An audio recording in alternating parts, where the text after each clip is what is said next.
Hey guys, welcome to That Game Show, the show that talks about all the stuff in the nerd world and all the stuff in between. I am Chase Bunker. Joining me today, he is the half-Asian sensation. It's Curtis Coe. Hello, everyone. He's more than likely player 3 now. It's Daniel Clegg. Hi, friends. Yes, thank you guys very much for joining me, and thank you guys very much for either watching or listening, either it be on YouTube, listening on podcast, on TuneIn, Stitcher, all that stuff. Thank you for making us a part of your day. Some couple quick things. First off, July's coming up, and at the end of the month, we'll be at Tampa Bay Comic-Con, July 31st through the 2nd. There's a whole bunch of great people going to be there. Carrie Fisher, Freema Agyeman, Matt Ryan, a whole bunch of other great people are going to be there. We'll be there.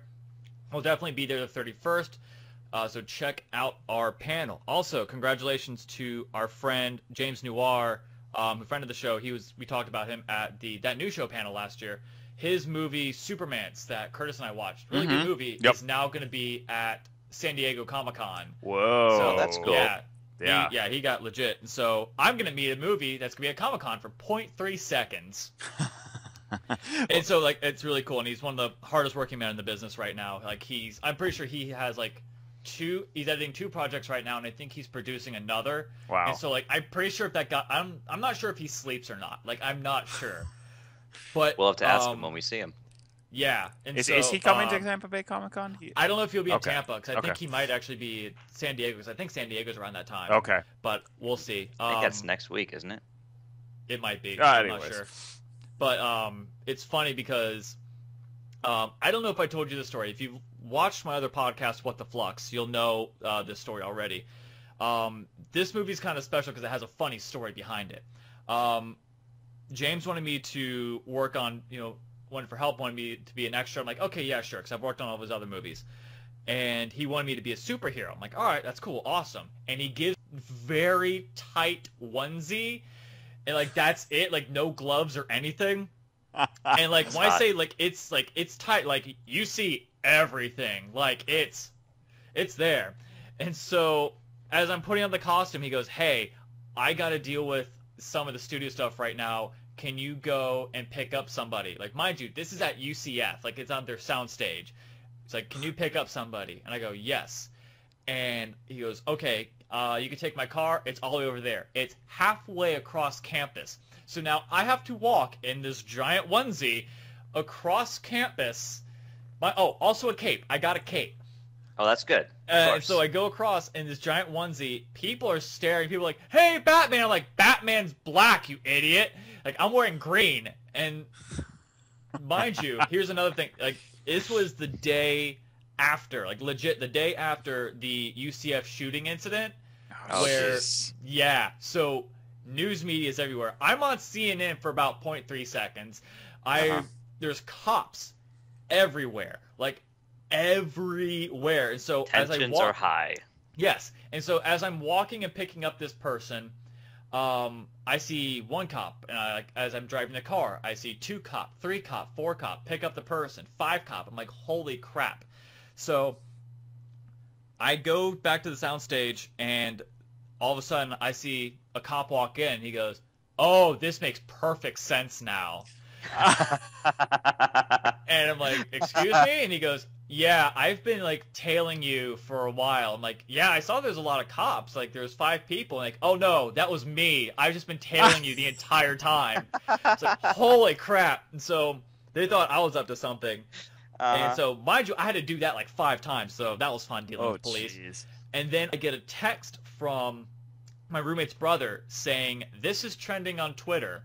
And it is a picture of me at a stoplight, just, like, standing there and all glorious me in a giant onesie. And she's like, oh, the things you'll see at UCF. Like, that was the tweet. And so I immediately, like, I found it, and I tweeted her about it, and she just got embarrassed, like, whatever, it's funny. And then afterwards, I had to immediately go to What the Flux meeting with my producer, Brett. And I just took off the onesie, put on my clothes, and I went to Subway. I didn't take off the makeup, and I forgot about the makeup. And so when the lady that helped me, was it just like eyeliner? No.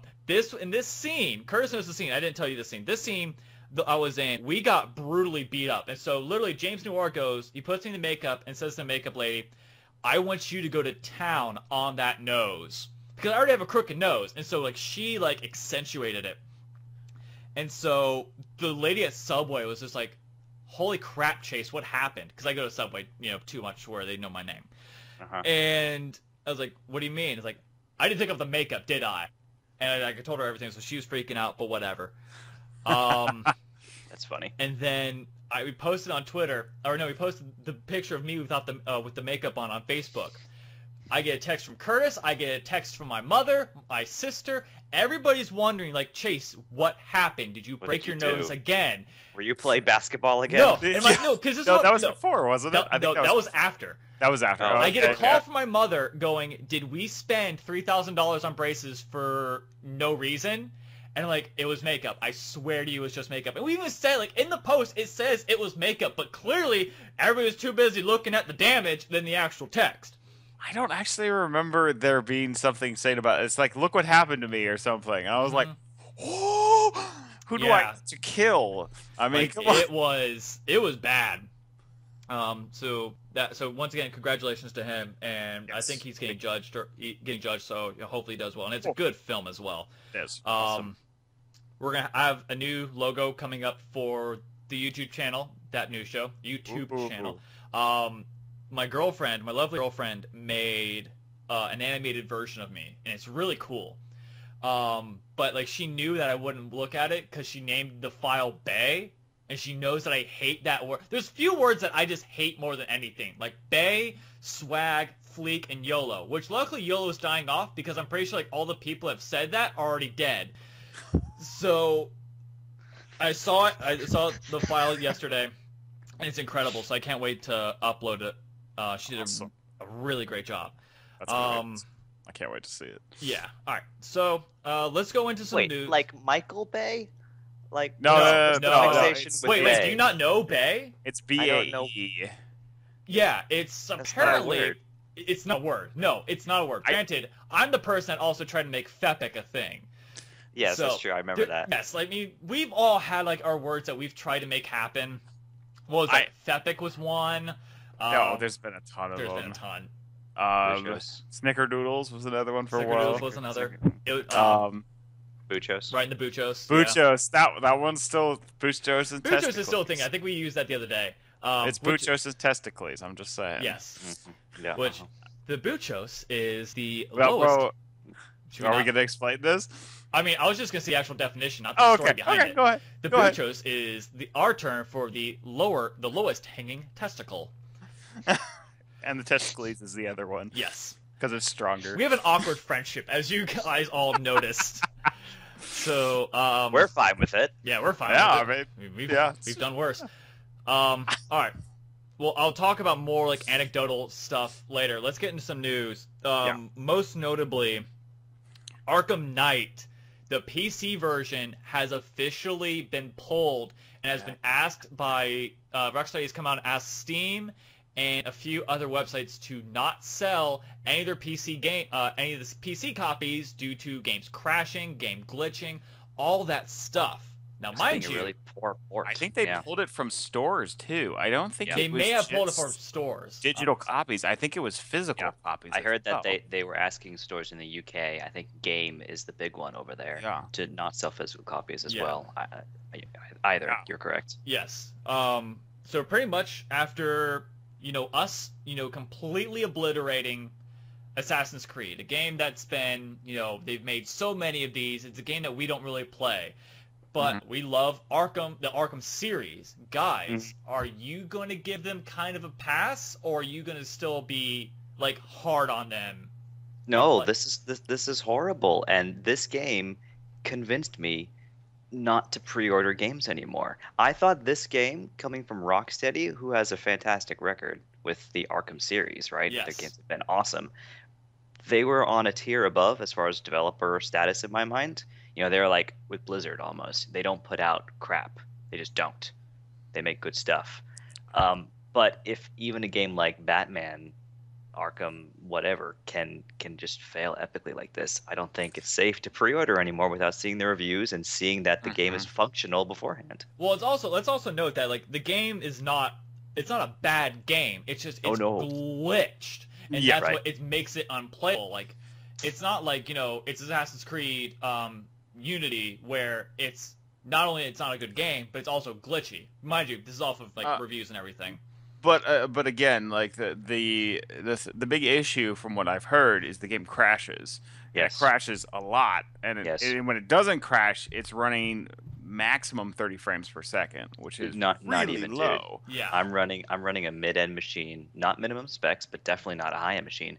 I can't get above like 14 frames per second, and there's audio glitches, and even the cinematics are glitchy. I mean, it's really not playable at all right now. Yeah. Which is unfortunate because everyone is saying this is a Game of the Year contender. The game is that good. It's just not a good PC port. Yeah, here's a question for you. I mean, even if it is a Game of the Year contender, are we even going to consider it because of the way the release was? I think yes, because I have I won't say no doubt, but I'm sure they're going to do their best to fix this game. And then I'm just not going to touch it until that happens. Yeah. And then my perception of the game will be as fault-free as it can be, because I will not have played too much of the game on just the horribleness that is the current PC status. And I mean, I hate to bring this up, but the people who published this game, WB Games, these are the same people that said, "Oh, we're not going to patch Arkham Origins because we're working on downloadable content." Right. Yeah. Although they pulled the game, you can still buy the season pass on all major online retailers. Really, you can still buy the DLC for as of this morning. You could still buy all the DLC season pack for $40. I'm sorry. They deserve every negative bit of press they're getting, and in my opinion, if something doesn't work, then they don't deserve to get a Game of the Year. Although, I guess from their mentality, if you already have the game and you want to buy DLC for it, you should be able to, because if you're playing the game, you should have access to all the content. And if you want to buy the DLC but don't own the game already, then you can't utilize the DLC. So what's the harm in buying it? I don't think it even lets you buy it if you don't have DLC if you don't have the game. Okay, well then it's a non-issue in my mind. If you already own the game and you want to buy DLC, clearly you are either willing to work through the technical glitches or your computer is running it just fine. Right? I'm looking for a statement right now on. I had it pulled up originally, but I lost it. Of course, Time Magazine was like, "Oh, don't expect it to be coming anytime soon." Yeah. But WB pledges significant work on Batman Arkham Knight for PC, and that was as of 11:38 yesterday. They've already put out one patch for it, so they're doing a little. They've put out like 10 patches, and it's still like not doing anything. I feel bad for you, Clegg, the most, because the fact that, like, of all the people, you're usually the guy that always does, like, the first pre-orders on everything. Like, usually, like, Windows 8, you were the first one to get that, so you had to deal with all that crap. You had to deal I'm still dealing with all that crap. Yeah. Diablo 3, which, I mean, there was a good amount of people as well, but Diablo 3... That game was fantastic, except for on launch day. Except for on launch day. Yeah. As soon as that was over, it was great. Lords of the Fallen was another one. You decided to last minute pre-order. I did. Then we're immediately... I think. Do you have Windows 10 right now? No, I'm waiting. Yeah, now you're learned. I'm learning. I distinctly remember having this conversation with you about Arkham Knight, and you're like, "Man, you should pre-order it, and we could play it together." And I'm like, "I don't know, man. Something smells fishy about this game." I never pre-order anything. I feel like pre-orders are like all the stuff that they're questionable. All of them are questionable. And I think like the only thing I pre-ordered was Resident Evil Revelations 2, just so I can get like a zombie shirt, and that was it. And then I canceled my pre-order because they gave it to me early. I'm like, all right, cool. I don't want to get this crappy game, so put my $5 towards something else. And I literally just like kept going off of that. There you go. Well, you just highlighted why I at least pre-order is to get something. It's not that I want the game early, because you can't do that unless it's an early access program. I don't want to just give them money early just to show support. I want some sort of pre-order benefits, like it comes with one DLC pack, or in the case of Batman, I got it for a huge discount for pre-ordering because I went through a third-party retailer.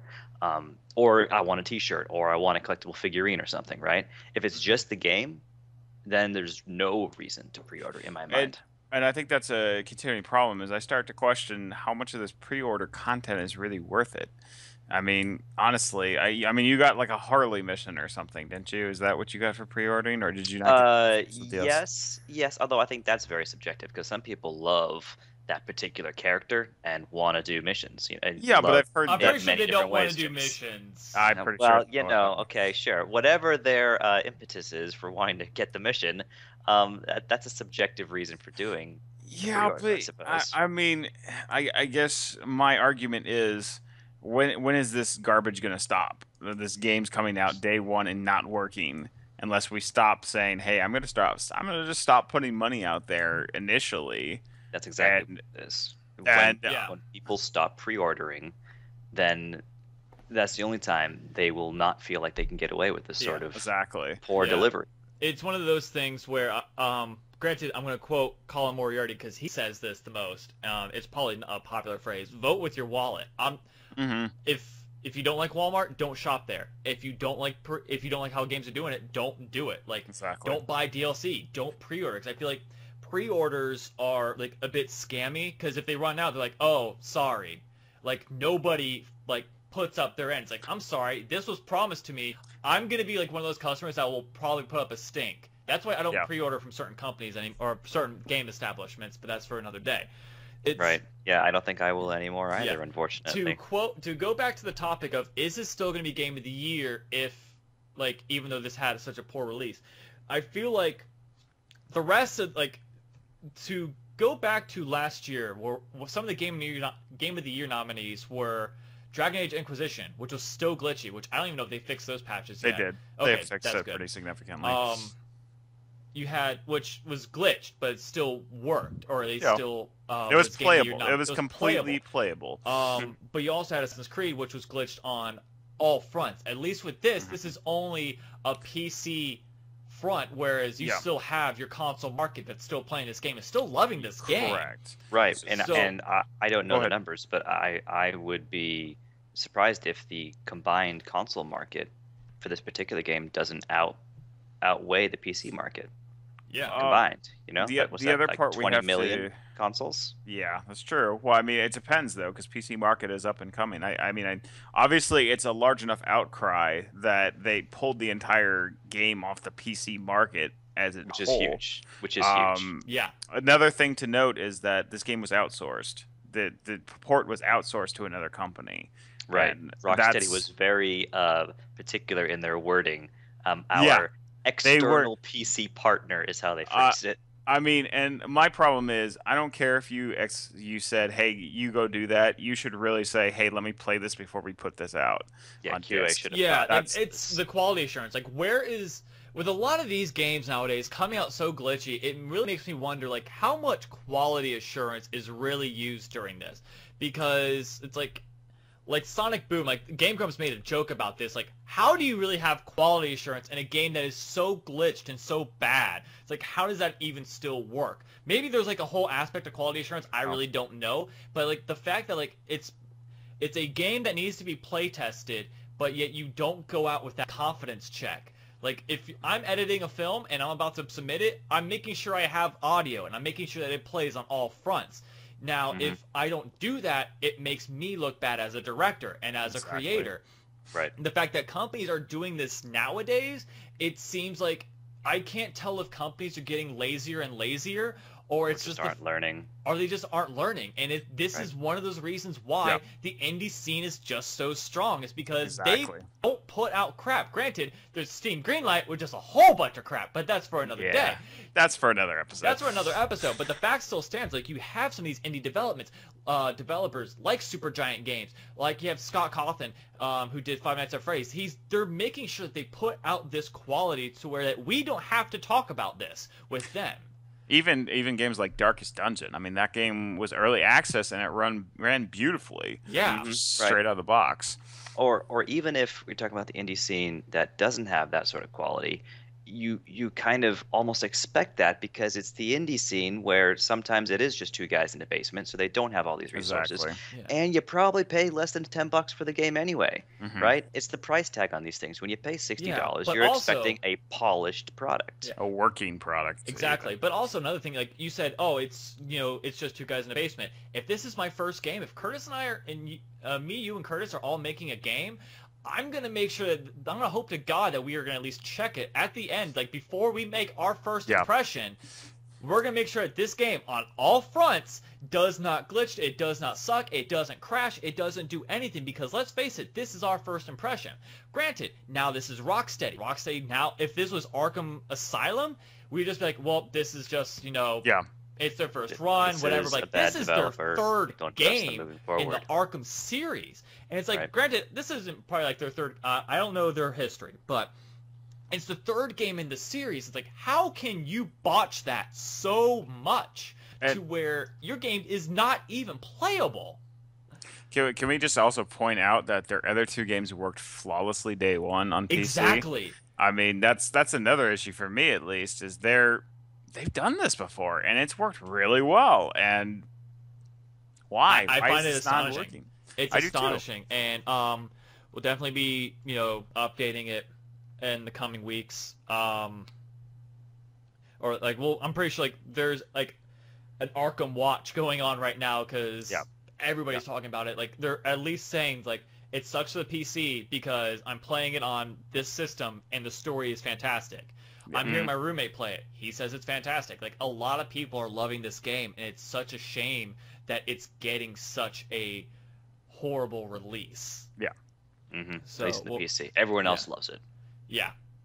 So, let's see what else happened in the world.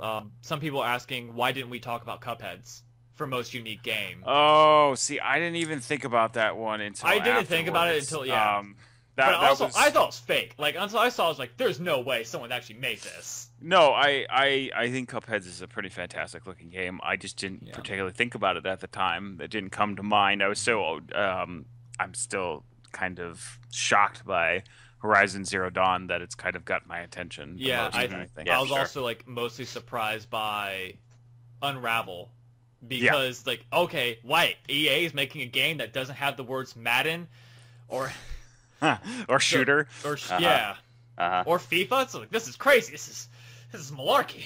Yeah, I know. So I mean, I didn't think about it, but that does look very good. It does look cool. It looks really unique. That's a good word for it. It looks very almost like an Steamboat old Willie Disney cartoon almost. I think that's what I'm kind of excited for. Like an old one. Yeah. Yeah.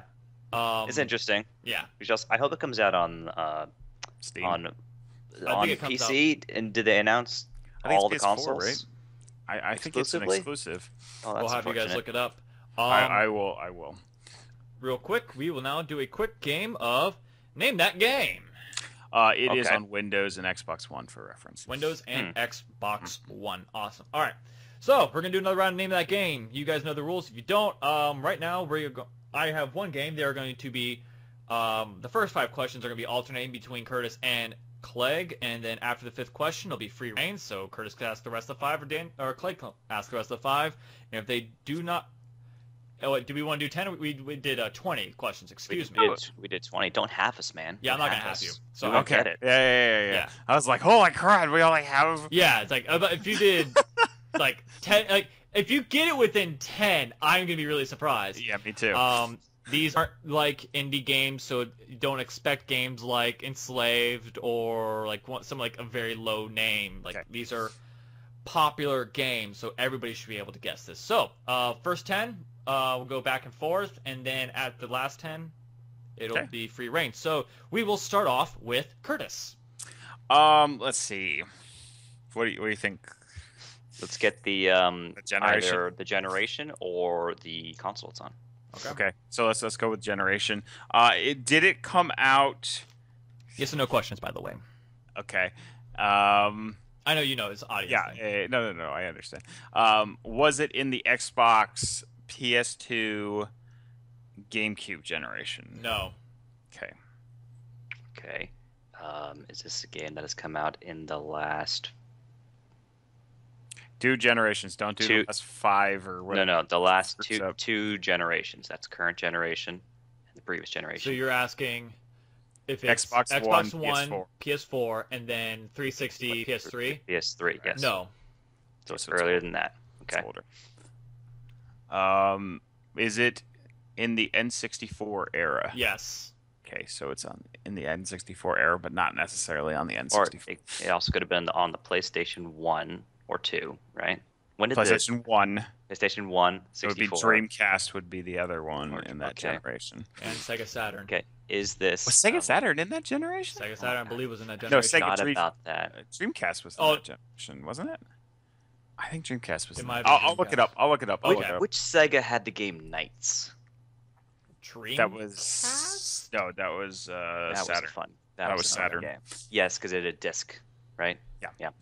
All right. Was this on a Nintendo console? Yes. Ooh, that's a good one. Nintendo. That's just like the most popular at the time. So. Okay, Nintendo. really cool. Let me make sure other consoles. The consoles. No, it's on the 64, Curtis. Oh, it is on the 64. Okay, never mind. I'll look this up later. I'll look up the Sega Saturn details. Sega Saturn is technically on the N64 N64 generation, I think. It's good to be right sometimes. Yeah. No. Wait, you haven't confirmed it? I think so. I don't know exactly. I'll look it up. Let me make sure that I'm right before I start gloating. No. The last thing I need is the internet attacking me, going, "You're actually not right, idiot." So it's on the N64, correct? That's what we said. That's what we said. Is it a first-person shooter? Yes. Oh, is it GoldenEye? No. Damn it. Okay, so it's not GoldenEye. 4 more questions until free reign. It's a first-person shooter. It's a famous first-person shooter. It's not 007 GoldenEye. Right now, you guys might actually get it in 10 questions. Ooh, what okay. Other shooters were there for the 64? I mean, there was the Donkey Kong game that had shooting in it. It was discontinued. Sega Saturn was discontinued in 1998 North America. 4.5 million units, and retail availability came out in the U.S. in 95. So it was more Super Nintendo, like late Super Nintendo, early in 64. So technically I'm right, which is the best kind of right, Futurama reference, and then kind of not right. So, all right. Okay. 3 more questions till free reign. Okay. We need more information. Would you agree? Well, we know it's a shooter on N64. How many of those were there? Well, we said first-person shooter, right? That's what you said. That's what I said, right? I believe you said first-person shooter. Okay, confirm that it's first-person shooter. That means it's not Donkey Kong. Ooh, this is a weird one, though. I don't think he would pick that one. Is this a first-person shooter where you use lethal weapons? Define lethal weapons. Guns. Yes. Crossbows. Bows. Yes. Okay, I'm pretty sure I know what it is now. Every first-person shooter has lethal weapons. That's not true. That's not true. I was thinking about uses ink. No. I was thinking about South Park. Oh no! I wouldn't. But they had a first-person shooter. I wouldn't do that to you. I know I didn't think it was that, but I had to confirm it wasn't. Okay. That. Was there a Hitman game? Do you want me to tell you what it is? I'm pretty sure I know it. Is it a Hitman game, Chase? It's not a Hitman game. It is not a Hitman game. Okay. Do you want me to tell you what it is? It's your question. All I'm going to ask is one question, and I will probably know the answer. Uh-huh. Is there dinosaurs in this game? Yes. Okay, I know what it is. Well, then go for it. Turok? Yes. Wait, which one? Which one? I don't know. The first one? No. The second one? Here you go. No, you're both wrong. It's Rage Wars. I was like, first person shooter? You got it in 10 questions. Like that's technically, yeah. I mean, it took me a second, then I was like, a famous first-person shooter on the N64, and then it just suddenly hit me, and I was like, oh, okay, I got it. Like, as soon as you said first-person shooters, like, if it's not, like, there's literally 3 shooters that are popular on the N64, and it's GoldenEye, Perfect Dark, and then Turok.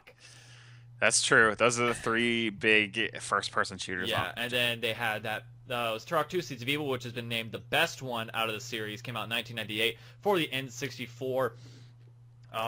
It was an amazing game. I remember getting that as a kid. Like, I mean, granted, it was my dad's game. Like, I remember I got it twice because one, I got it for Christmas, but I was like, you know what? This is just a little bit too violent for me, and so I was like, hey, we should probably really just return this because it's a little bit freaky. Because if you go to, like, if you meet like Oblivion for the first time, you're just like, that whole sequence, like, that's scary as crap, especially when you're like 7. Yeah. And so like, you know, my dad played Doom when I was younger, and so I saw that, and he's like, hey, don't glorify violence. Like, my dad, you know, did the normal thing of, you know, being a parent, saying, hey, don't play this because this isn't, you know, mature for you. Or too mature. It's too mature, yeah. That one. And so we end up getting Buck Bumble and its replacement, and then like a year, and then literally like a year later, it was like $20, and my dad's like, I'm getting this. And my mom's like, you're not. And he's like, oh, too late. I already gave him the cash. And so he got it, and we played it. And so, that was a pretty cool game. I remember playing that game. It was really fun. Yeah. Just watching, just because it was so different from anything else. And even that's a game I would not mind if they remade. Yeah, let me rephrase that. Not the PC, the other Turok that they did. Granted, when I played a little bit of it, it was actually like pretty good. I haven't finished it yet, but it's like, it wasn't the actual Turok going like the actual series, because the actual series is actually really good. Yeah. So we'll do that. Speaking of childhood, Curtis, have you watched the new BattleBots yet? No. I introduced it to my girlfriend, and I showed her some of it. She's like, this is really cool. And so I showed her like some of the old like episodes. Like I had to show Toro, because Toro was my favorite robot. Okay. And so we watched episode 2 of this one, and they had like a bunch of the old builders come out with new robots. So there wasn't Toro, there was Bronco.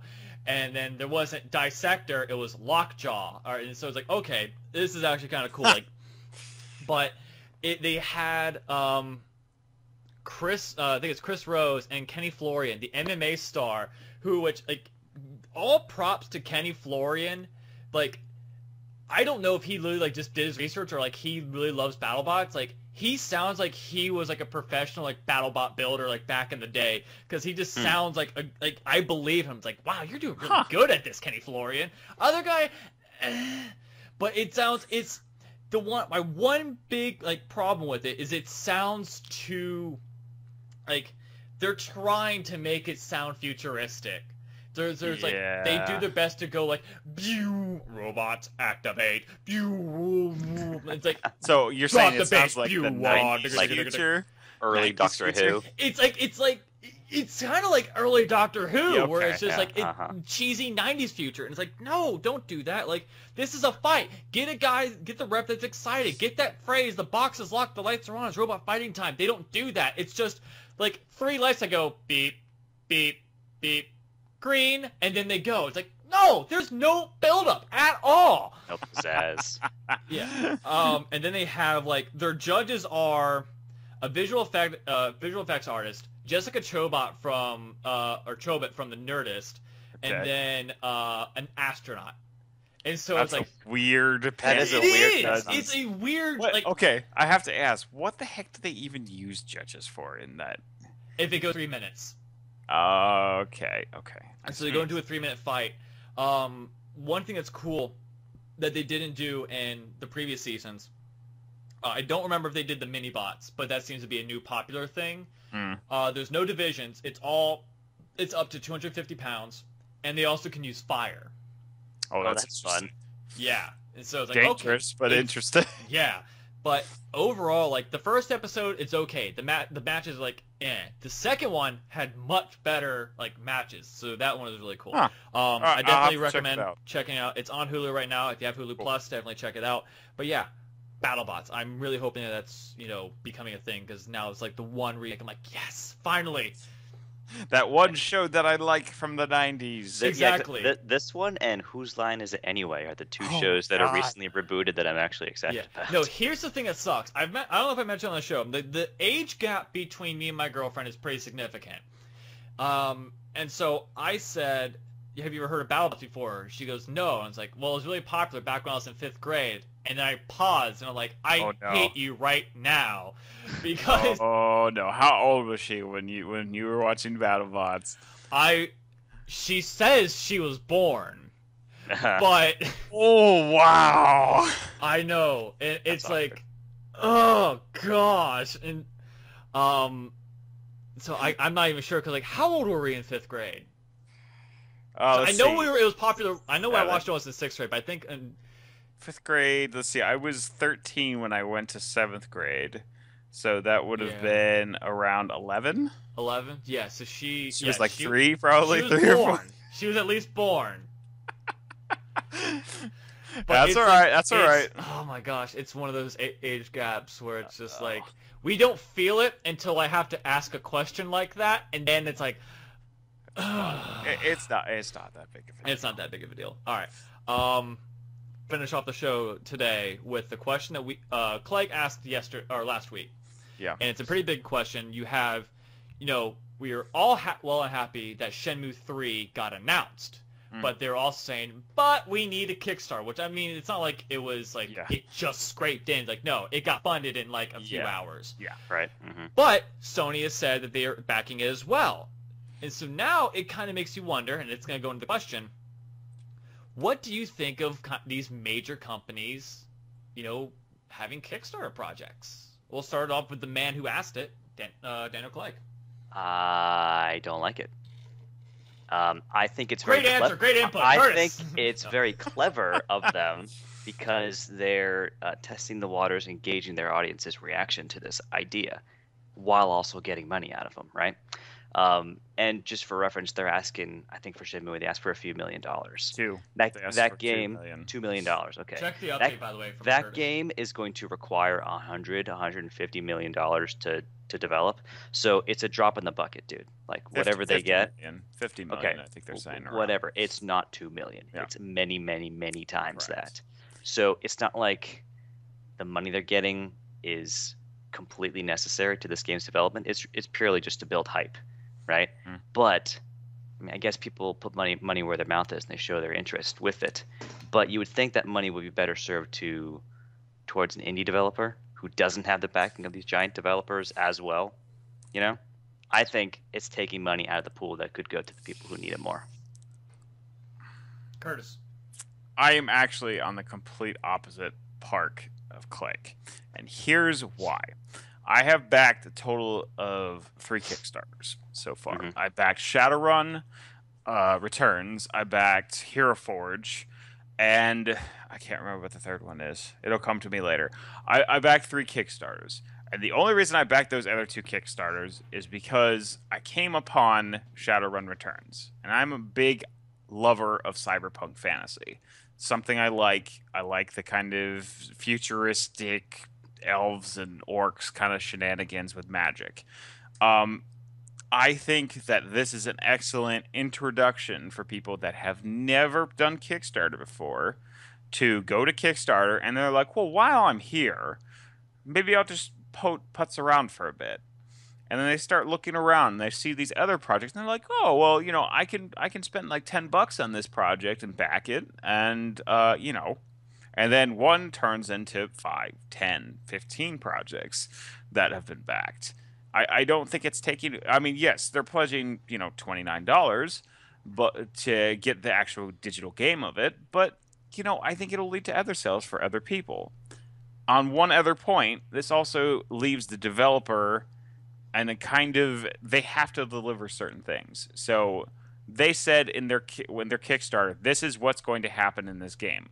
If they do not meet any of those things that they are saying they're going to have, that Kickstarter can pull the entire money structure behind it. So yes, it's only $3 million, but when you don't live up to your promises, you get that $3 million taken away. I wonder if that's what happened with Yog Adventures. It is what happened with Yog Adventures. Okay, so they actually had their money pulled. Because last I checked, they didn't have it pulled at the time. I'm not sure what the latest is, but I know there have been several games so far that have gotten their money pulled because they have not delivered. Okay, so you're sort of looking at the optimistic end of this. Maybe this leads to some people exploring the Kickstarter platform, and Correct. maybe that leads to them supporting additional projects. Correct. Some of the people who are interested in Shenmue will maybe do that, but that was definitely not their intent. They're not trying to support this platform. They're trying to just get an extra $3 million. I think there was a way to build that hype for this game release, this game announcement, without also asking for cash for it.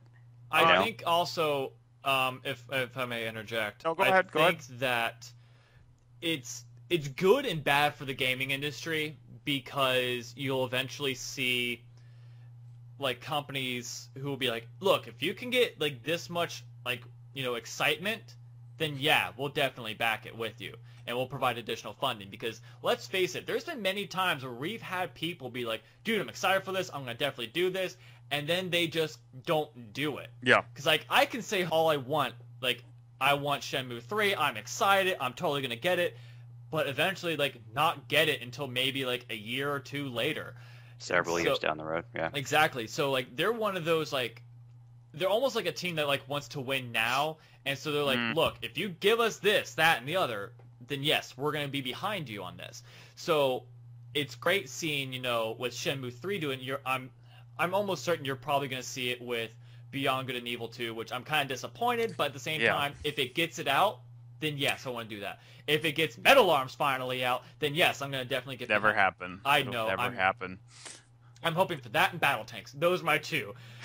Oh, and Sin Episode 2, but that's never that is more likely to happen because EA has Metal Arms locked in a vault of just garbage that they're never going to make again.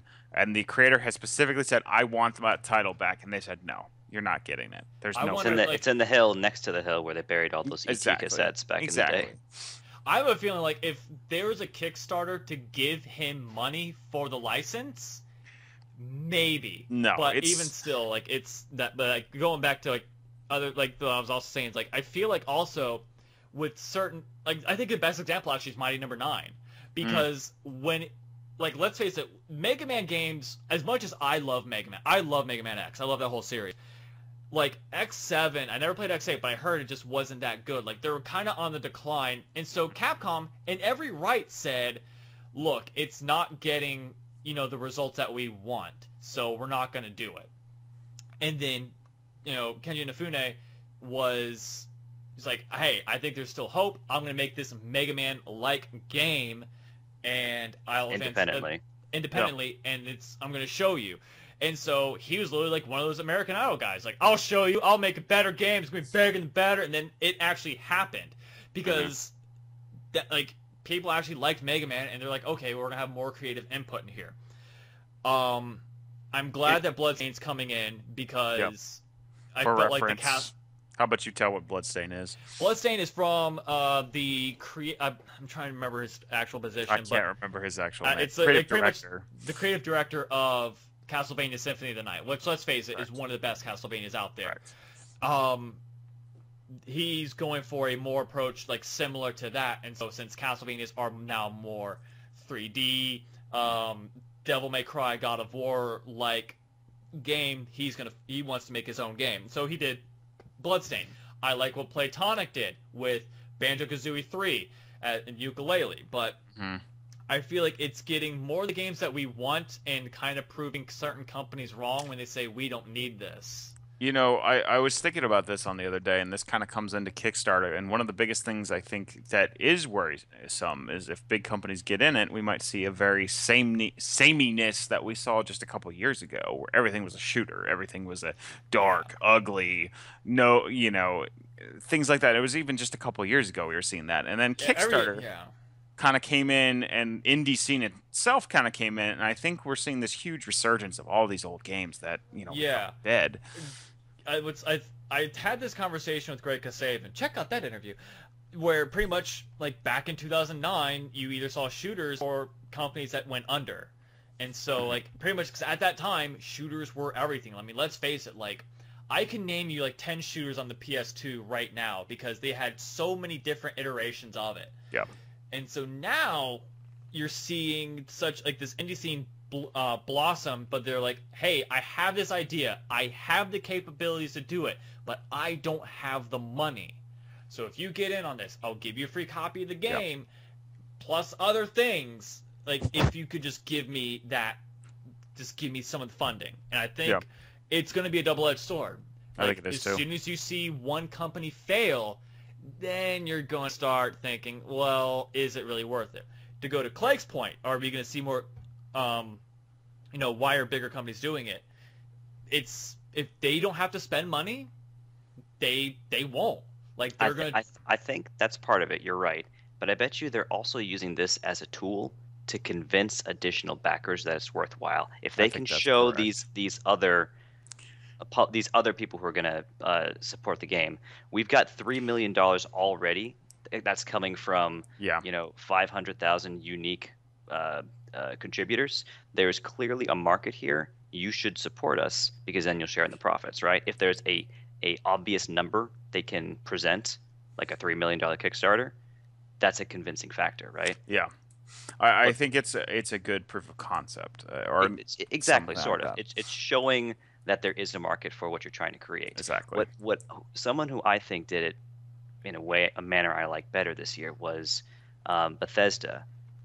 In order to build hype for Fallout, came out with this mobile game for free immediately as soon as they announced Fallout. They said, and there's a game you can play already that ties into the lore, and it's on your phone, and you can play it right now.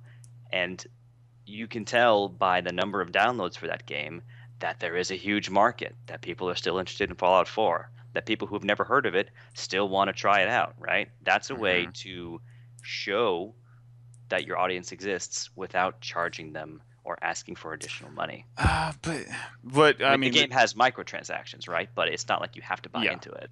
The other thing that we have to go back to is, we kind of bash on pre-ordering, but at the same time, isn't this just pre-ordering as well? That's in a way? Exactly what Kickstarter is. Yeah. I mean, it is and it isn't, because pre-order, they have to be, they don't have to, give you what they promised.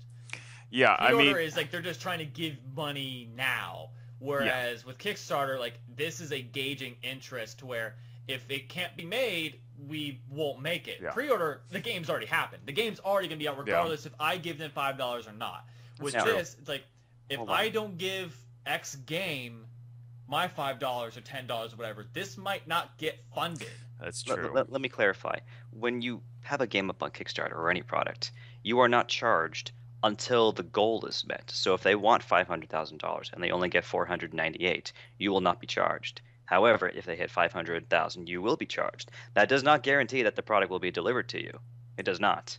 It just means that because they met their goal, you will then be charged. If it's not within a certain amount of time, you can ask for a full refund. Yeah. And the money will get pulled from the developer. Kickstarter has done like a beautiful thing. I mean, granted, there's been loopholes sometimes. But like, they do a good job of making sure that your money is going to the right people and going towards the right places. What sucks is like, like what Grant Kirkhope said, check out the interview. You lose a lot in taxes. So if you ever, just because it reaches 500,000, like, oh, I don't need to donate. No, keep donating, because they lose like half of that in taxes. So they keep shelling out money. So if you have a project that you feel passionate about, and you think, oh, just because it's funded, whatever. No, fund the crap out of that thing. Yeah. I mean,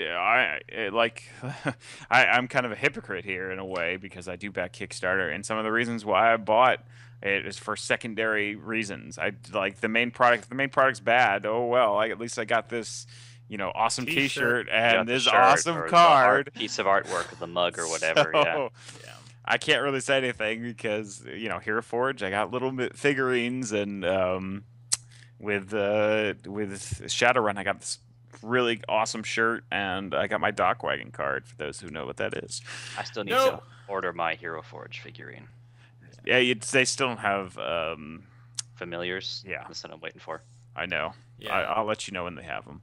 I never got into Shadowrun, but I know that right now I'm trying D&D for the first time. If we're gonna go into role playing stuff, like we're gonna end that whole Kickstarter topic there. We're just gonna go briefly talk about my Dungeons and Dragons experience, because if you've known me for a while, I'm not really big into Dungeons and Dragons, just because, one, whenever I do a character, I do it big. I mean, if you've seen the Draven video on the YouTube page or the Arnold Kuno video, like I get into character and I go into it pretty big. And so with this, like I'm kind of afraid of what I'd become. And so finally, after like much peer pressure, I decided to finally have a cigarette. And by that I mean, join D&D. And Curtis, thankfully, like he made the character essentially for me based on my liking because, well, one, when you know somebody for 25 years, you pretty much God, has it been that long? No, we weren't two, but I mean, four? I think we were, so 20-some years. 20-some years. 20 years. We're going to 20-something years. You kind of know what they like. So he made the character, I pretty much I wanted to make the personality of Sterling Archer meets Deadpool, which so that was fun. Curtis, how do you think I did? Pretty much, I'll ask you guys this. It's a complicated question. I thought you did really well in the RP section, and I thought you picked up the rest of it very quickly as well. The turns did not lag on your particular turn. There's things as a DM I could have done better. I thought you did fine. You're a new player though, so I mean you're still learning. I felt like with my characters, like I probably need to tone it down just a tad bit. A little bit. No, like your drinking thing was hilarious. That was funny. Great. Yes, like drinking is like to show the character, like it's at least 50% of what I do. Yeah, I mean the issue right now is you drink and you sleep with people, right? Yes. But what is the reason behind the drinking and the sleeping? Like Sterling Archer does it because he has mommy problems, right? Yeah, what is your inner motivation? You understand what I'm saying? I'll think of that backstory. What is your motivation for acting like that? And is your character going to change in the course of the story because things are happening? No. Here's the funny thing: it's like there's only one girl in the group. When I say in the group, I don't. Well, actually, it works both ways. Yeah. Like your wife is playing. Yes, the only girl. To which I thought, my only goal is to have her go down on me, but, this is weird because it's my really best friend's wife. So it's really weird. It's not, it will never happen. It will, one, yes. But in two, it's, it's probably, the most awkward thing to try to pull that off, regardless of, story or not. This is, that's just, a plot that, shouldn't even, exist ever. Correct. So my goal is to find someone that is not her, but is the same race as her, and then we'll have that whole subplot later. But I was very, very tempted to record the entire conversation. I really was. I would prefer that no recordings go on in D&D sessions for legal. Legal reasons. Because I felt bad because I feel like the other, for those who don't know us, we've known each other for years, and so we got dragged in. That sounds awful. We got put in with two other people that we don't know. Curtis knows them because he knows from where he's from. And so let's start off with this thing. You'll have that friend where you warn other people. Is by the way, this friend, he's a little bit. He might put you off, but just give him a chance. He's a little bit out there. That's me. And so he's a good guy. Give him a chance. He's a good guy. It takes a lot of time, and he just doesn't care what he says, which is very true. And I felt like the other. I mean, Chaos. I don't know his real name, and I'm probably not going to know. It's fine. We're not going to character purposes. I'm not going to know their names. I'm not even going to make an effort to, just because character purposes. One of them I know is incredibly put off. As soon as we entered the inn. And he's just no, I'm already tired of this. Okay, so let me explain a little bit about these two guys. Neither of them were put off. That's just kind of how they are in general. Lee is very ADD in a way, where he'll be listening to everything's going on, but if it's not his turn, he won't necessarily engage the environment, so to speak. I don't think there was any issues with it, but if it does get into explicit, I will shut it down.